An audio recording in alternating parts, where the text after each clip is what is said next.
Dan Bongino is a former Secret Service agent and NRA TV contributor. He's also author of the book Spygate, The Attempted Sabotage of Donald J. Trump. And Dan joins us now. Would you, if you were in the president's position, would you agree to sit down with Mueller?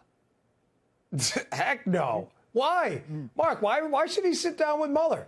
His case is based on nothing. Mark, let's walk this through. Let's be logical for a minute. I know liberals have a difficult time with this, right?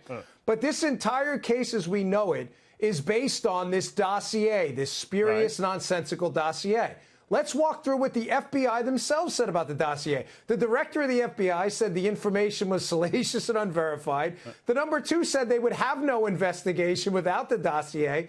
The head of the division in charge of the case said the verification of the dossier was in its infancy.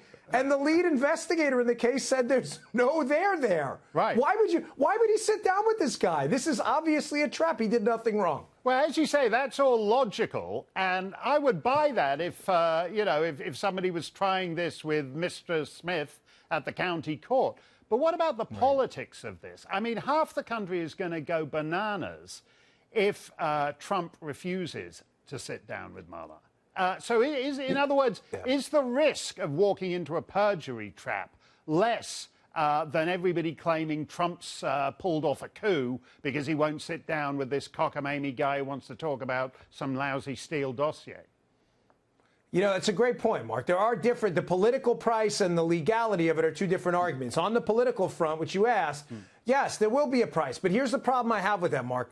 If I thought Mueller was acting in good faith, I would say, all right, maybe it may be worth doing it then at that point, if it's limited in scope. The problem is, Mark, there's no evidence of that. Mike Flynn sat down with investigators from the case with no lawyer in the White House, too. Right. The FBI went back, admitted that there were no signs of deception. They then prosecuted him for what? For lying to the FBI. Does that make any sense? There's no good faith effort here at all. No, and I'm absolutely opposed to this whole lying to the FBI thing. I think that's disgraceful. Dan, I do want to get this in, because despite allegedly being under Russian control, President Trump's administration has just slapped new sanctions on Russia in response to the nerve agent poisoning of a former Russian agent and his daughter in the UK. And the sanctions will kick in later this month. Actually, another young woman over in Britain subsequently died of this poisoning. So Trump is acting against Putin because Putin's poisoning and in fact, killing the citizens of American allies. What do you make of this? Yeah, Mark, if Trump is a Russian asset being controlled by Putin, he is certainly the worst Russian asset in the history of human intelligence gathering. His military wiped out 200 Russian mercs on a Syrian battlefield.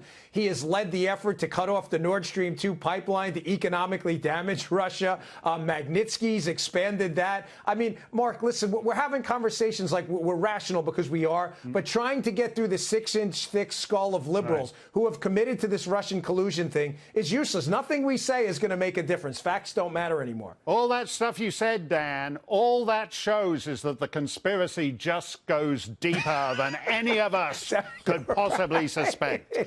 Thanks a lot, Dan Bongino.